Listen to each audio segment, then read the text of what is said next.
अच्छा जी, lecture 109 start करते हैं। अच्छा, अभी सेल्स टेक्स में एक दो चीजें पहले डिस्कस कर लेते हैं यार। सेल्स टेक्स में एक लफ्ज आता है सप्लायर। तो जब कभी सप्लायर का लफ्ज आए ना, तो आपने समझना है कि हम होंडा का न्यूमेरिकल सॉल्व कर रहे हैं और बात हो रही है जनरल टायर की। यानी आपके जहन में ना परचेजेस आनी चाहिए,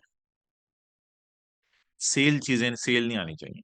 तो जब भी आ जाए ना, we bought goods from supplier and all this, तो हमारे जहन में परचेजेस आनी चाहिए। सप्लायर के लफ्ज सुन के क्या हमारे जहन में आनी चाहिए? परचेज और परचेज रिटर्न, परचेज और परचेज रिटर्न। हमने समझना है हम होंडा का न्यूमेरिकल सॉल्व कर रहे हैं और बात हो रही है जनरल टायर की।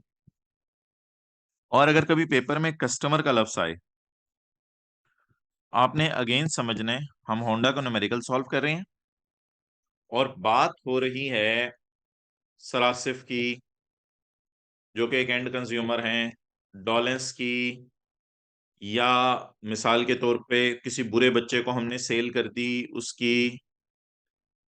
तो अब हमारे जहन में आना चाहिए मोहतरम सेल या सेल रिटर्न। क्लियर हो गई ये बात? जब कभी सप्लायर का लफ्ज पेपर में आएगा तो हमारे जहन में आना चाहिए कि हम होंडा का न्यूमेरिकल सॉल्व कर रहे हैं और जनरल टायर से परचेज या परचेज रिटर्न कर रहे हैं। जब कभी पेपर में सवाल आए कस्टमर का, तो हमारे जहन में आना चाहिए हम होंडा का न्यूमेरिकल सॉल्व कर रहे हैं और हम कस्टमर हैं, हमारे सरासिफ डॉलेंस या बुरे बच्चे को हम चीजें बेच रहे हैं। क्लियर होगी ये बात? आगे चलूं? Yes sir. ओके, शुक्रिया भाई। माइक ना ऑन करो यार प्लीज। अच्छा, नेक्स्ट। ये एक बड़ी इंपॉर्टेंट चीज थी जो बच्चे ना न्यूमेरिकल्स में मिस कर रहे थे, सप्लायर कस्टमर को मिक्स कर रहे थे। Okay, next. अगला जी, एक हमारे सेल्स टेक्स के न्यूमेरिकल में होती है वर्किंग वन इनपुट, और एक हमारे सेल्स टेक्स के न्यूमेरिकल में होती है working three, date is sale. अच्छा, पहले एक डिस्कशन में अगर आपसे कर लूं, आपने जाके बाजार से आइसक्रीम का डब्बा खरीदा। अब जी आइसक्रीम का डब्बा था 200 रुपए का, इस पे सेल्स टैक्स बनता था 34 रुपए, आपने अपनी जेब से दिए 234। इस 200 को कहते हैं एक्सक्लूडिंग सेल्स टैक्स, इस 34 को कहते हैं टैक्स, और इस 234 को कहते हैं इंक्लूसिव ऑफ सेल्स टैक्स। अब मोहतरम सवाल ये राइज होगा कि अगर मैं रुपीज में ना बात करूं आपसे, बल्कि मैं आपसे बात करूं जी परसेंटेज में, तो ये फिगर 100 पे पड़ी हुई है, ये 17 पे पड़ी हुई है और ये 117 पे पड़ी हुई है। अब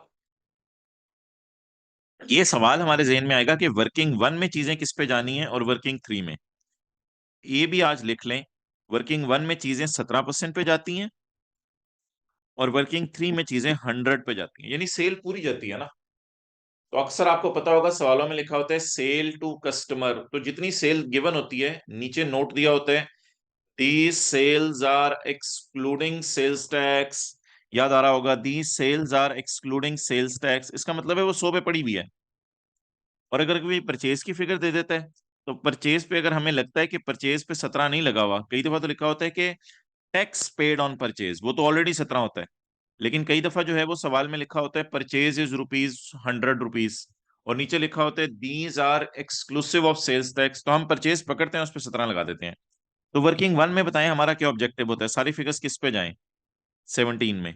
और वर्किंग थ्री में सारी फिगर्स किस पे जाएं? 100 पे। अब मैं आपको जो है वो एक सवाल दिखाता हूं। मिसाल के तौर पे जी, ये हमारा एक न्यूमेरिकल है।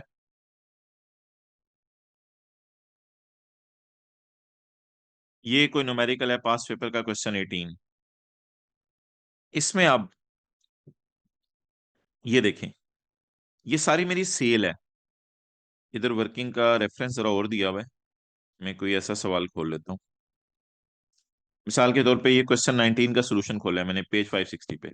Working three, sale, taxable sale, sale to unregistered, sale to others.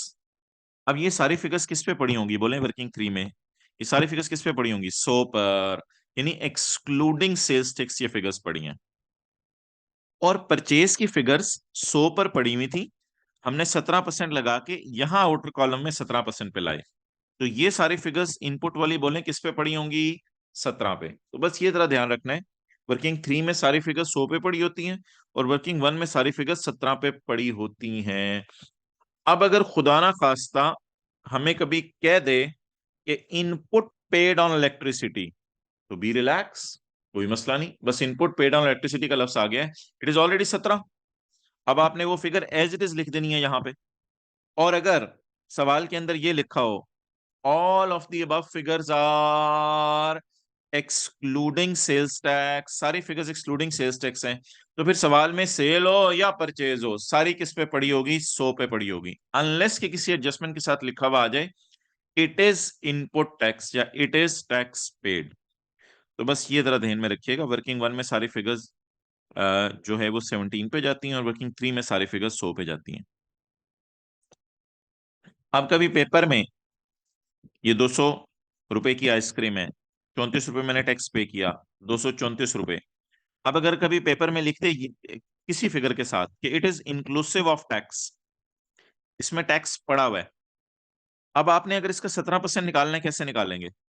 इसमें टैक्स पड़ा हुआ है, इसको डिवाइड करेंगे 117 से और मल्टीप्लाई कर देंगे 17 से, that will give you the tax. तो इस तरह आपका 17% डायरेक्ट निकल सकता है। क्लियर? चलो जी आगे। ओके, शुक्रिया शादाब। नेक्स्ट जी, अगली एक छोटी सी बात ये है जी कि इनिशियल अलाउंस आपको पता है हमारा दो चीजों पे निकलता है, एक प्लांट पे और दूसरा कंप्यूटर पे। इनमें ना अपोर्शनमेंट का कोई कॉन्सेप्ट नहीं है, there is no concept of apportionment. ये मैं आगे नोट्स में लिख दूंगा, for personal and business use. यानी अगर कंप्यूटर मैं खरीदूं 100 रुपए का,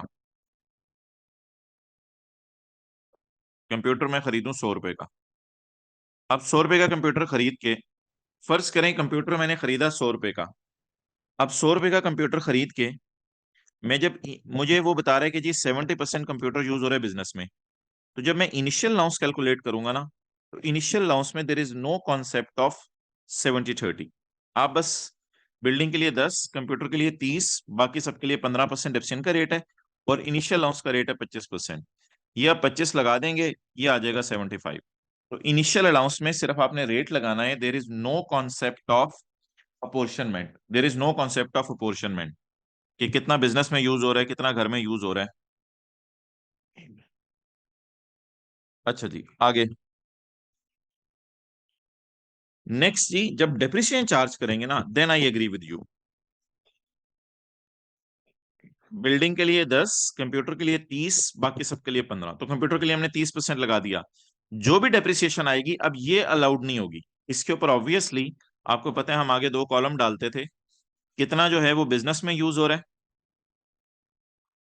और कितना पर्सनल यूज हो रहा है। अब जो भी जवाब आएगा 75 × 30%, इस जवाब को हम मल्टीप्लाई करेंगे 70% से, ताकि बिजनेस यूज की डेप्रिसिएशन निकल आए।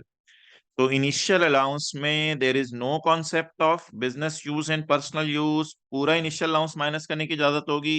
यानी इनिशियल अलाउंस पूरा माइनस करेंगे, पर्सनल वाले को इग्नोर कर देंगे, इनिशियल अलाउंस पूरा माइनस करने की इजाजत है।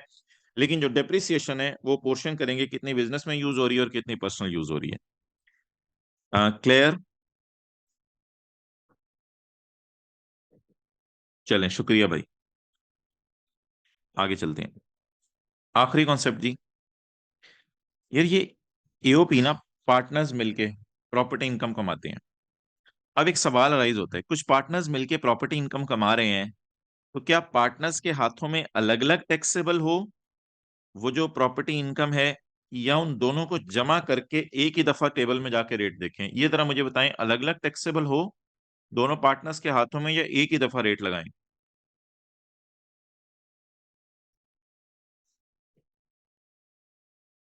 चलें, कोई नहीं बोल रहा, हम आगे चलते हैं। जी, एक तो बात है शेयर्स डेफिनेट एंड असर्टेनेबल हैं या नहीं। अच्छा, अब आप हजरात अगर तशरीफ ले आए किताब के पेज नंबर, ये कौन सा पेज है, इनकम ऑफ जॉइंट ओनर्स? ये जरा मुझे पेज बताइएगा कोई, income of joint owners, section 66। कोई दो लोग पेज बता दें। पेज 210। यार ये पेज 210 पर देखें, बल्कि पेज 211 पे आके हमने एक सवाल किया था। हाँ, 210 पे ही है। ये देख ले, 210 पे ही है ना, कासिम एंड तलहा।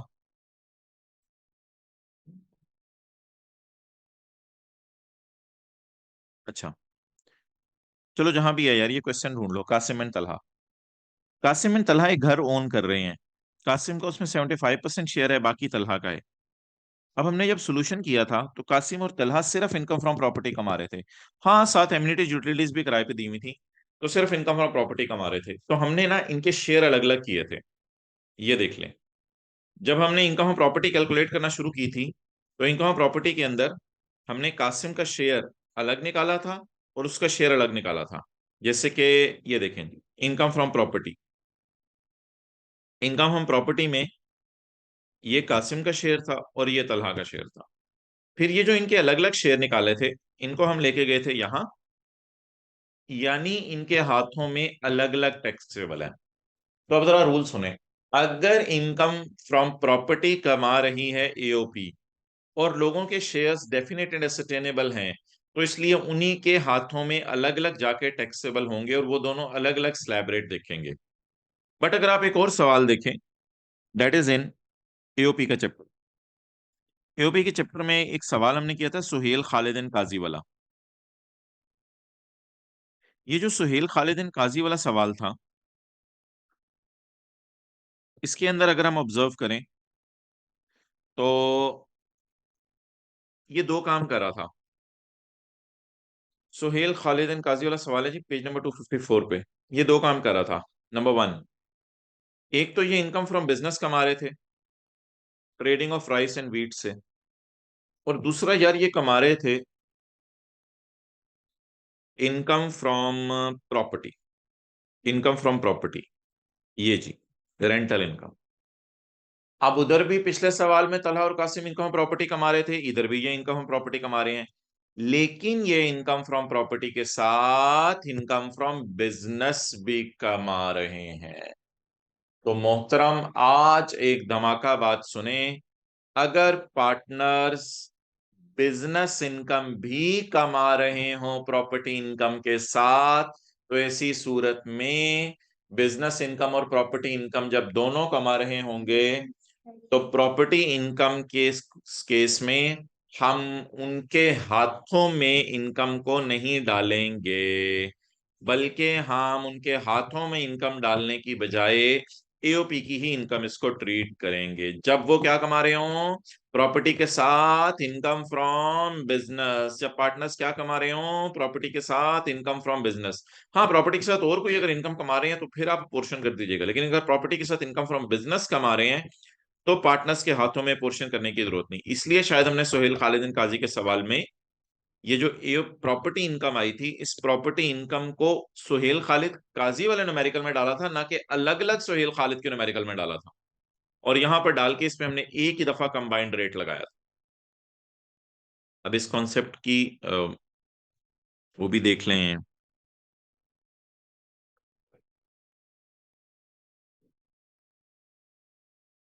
भाई शेयर ऑफ ईच पता है फिर भी, साइम अगर शेयर ऑफ ईच पार्टनर पता है फिर भी यहां पर आपने उनको इसी तरह करना है।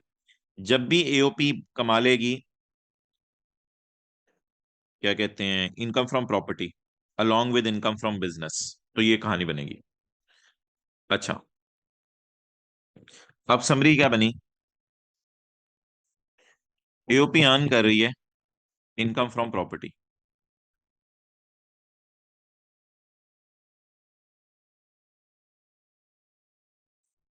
इनकम फ्रॉम प्रॉपर्टी अर्न, बल्कि इस तरह कर लें, एओपी अर्न कर रही है income from business.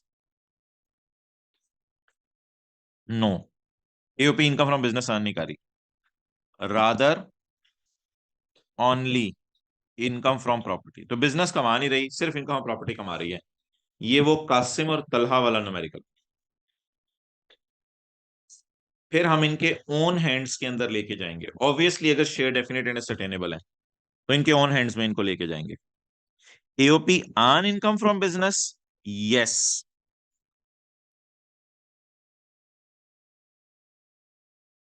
Rather only AOP earn income from business, yes, and also income from property, और इनकम हम प्रॉपर्टी भी कमा रही है।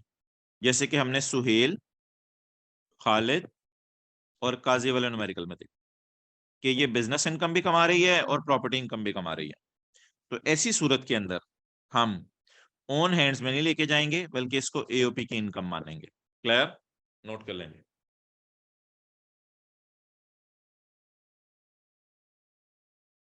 अगर एओपी इनकम फ्रॉम बिजनेस नहीं कमा रही, सिर्फ इनकम फ्रॉम प्रॉपर्टी कमा रही है, तो ऐसी सूरत में कासिम एंड तलहा की तरह न्यूमेरिकल सॉल्व होगा। अगर एओपी इनकम फ्रॉम बिजनेस भी कमा रही है और इनकम फ्रॉम प्रॉपर्टी भी कमा रही है, तो ऐसी सूरत में एओपी की इनकम बनेगी, ना के अलग अलग पार्टनर्स की।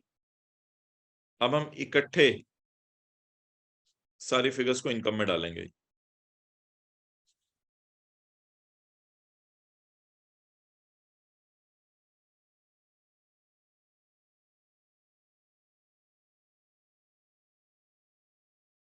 जल्दी करें नोट।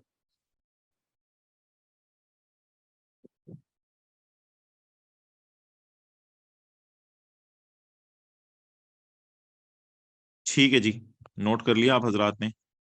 अब हमारी आखिरी मीटिंग रख लें यार, बड़े क्रिटिकल टाइम पे, 27 फरवरी को इंशाल्लाह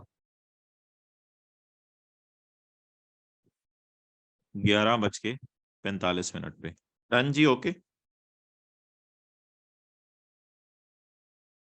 अब आपको ज्यादा तंग नहीं करना चाहिए, उस दिन भी 5-10 मिनट जरूरत पड़ी तंग करेंगे, हो सकता है मैं मैसेज लिख के भेज दूं यार, कोई मसला ही नहीं, बस रिलैक्स करें। ठीक है जी, ओके भाई, अल्लाह हाफिज। अम, भाई इधर तो नहीं है। अच्छा, इसको कर लो यार, इसको कर लो यार, चेंज कर लो।